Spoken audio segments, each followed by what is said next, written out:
Hello అండి. Hi welcome back to my channel. ఈరోజు మనం చిక్కుడుగాయ ఫ్రై ఎలా చేసుకోవాలో చూపిస్తున్నానండి. మామూలుగా మనకి చిక్కుడుగాయ టమాటా ఆలు వేసి చేస్తుంటాం కదా. ఈరోజైతే వాటర్ వేయకుండా ఎంతో టేస్టీగా చిక్కుడుగాయ ఆలుగడ్డ ఫ్రై ఎలా చేసుకోవాలో చూపిస్తున్నా. ఇది రైస్లోకైనా రోటీస్లోకైనా చాలా బాగుంటుందండి. పక్కా ట్రై చేయండి మీరు కూడా.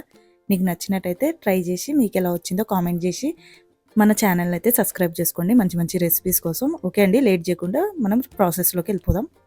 ఇక్కడైతే నేను ఒక హాఫ్ కేజీ చిక్కుడుగాయ అయితే తీసుకున్నా. ఇలా నీట్గా వాష్ చేసుకొని ఇలా మనకి అవి దారాలు లెక్క ఉంటాయి కదా, అవి లేకుండా నీట్గా కట్ చేసుకొని పక్కకు పెట్టుకోవాలి. నెక్స్ట్ ఒక 2 ఆలుగడ్డలు అయితే తీసుకున్నా. ఇలా ఆలుగడ్డలు కొద్దిగా పెద్ద సైజు కట్ చేసి పక్కకు పెట్టుకోవాలి.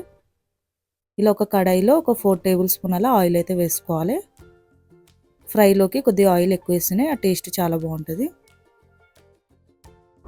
ఇలా ఆయిల్ వేసుకున్నాక కొద్దిగా ఆయిల్ వేడిగా అయ్యాక జీలకర్ర ఆవాలు అయితే వేసుకోవాలి. ఒక హాఫ్ టేబుల్ స్పూన్ అలా జీలకర్ర ఆవాలు వేసుకుందాం.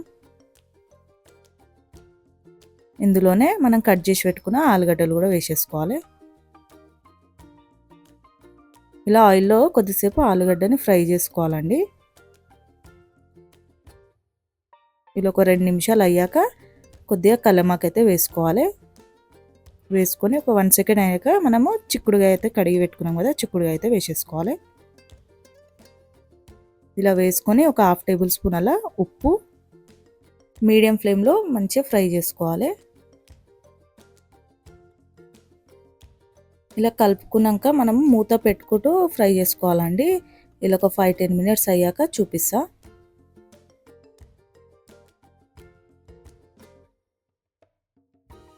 ఇలా ఒక 10 మినిట్స్ అయ్యాక చూద్దాం.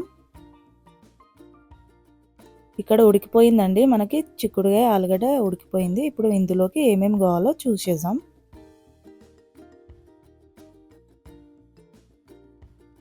ఇక్కడైతే ఒక 2 టేబుల్ స్పూన్ అలా కారం అయితే వేసుకోవాలండి. అంటే మీకు ఎంత తింటారో చూసి తగ్గట్టు కారం వేసుకొని, నేను ఒక 2 టేబుల్ స్పూన్ అలా కారం వేసుకున్నా. ఒక హాఫ్ టేబుల్ స్పూన్ అలా ధనియాల పొడి, ఒక హాఫ్ టేబుల్ స్పూన్ అలా పసుపు.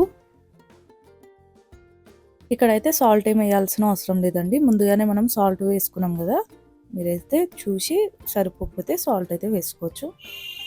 ఇలా ఒక 5-10 మినిట్స్ అలా మీడియం ఫ్లేమ్లో ఫ్రై చేసుకుంటే రెడీ అయిపోతుంది చిక్కుడుగాయ ఫ్రై.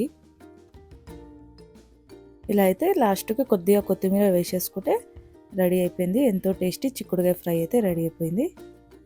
ఒక బౌల్లోకి అయితే సర్వ్ చేసుకుందాం. మనకి చిక్కుడుగాయ రైస్లోకైనా రోటీస్లోకైనా దేంట్లోకైనా సూపర్గా ఉంటుందండి టేస్ట్. మీరు కూడా ఈసారి డెఫినెట్గా ట్రై చేయండి. ఓకే అండి, చూశారు కదా ఎంతో టేస్టీ చిక్కుడుగాయ ఫ్రై అయితే రెడీ అయిపోయింది. టేస్ట్ చాలా బాగుంటుంది. పక్కా మీరు కూడా ట్రై చేయండి. మీకు ఎలా వచ్చిందో నాకు కామెంట్ చేయడం మర్చిపోకండి. మంచి మంచి రెసిపీస్ కోసం మన ఛానల్ని సబ్స్క్రైబ్ చేసుకోండి. మరొక మంచి రెసిపీతో కలుద్దామండి. బాయ్.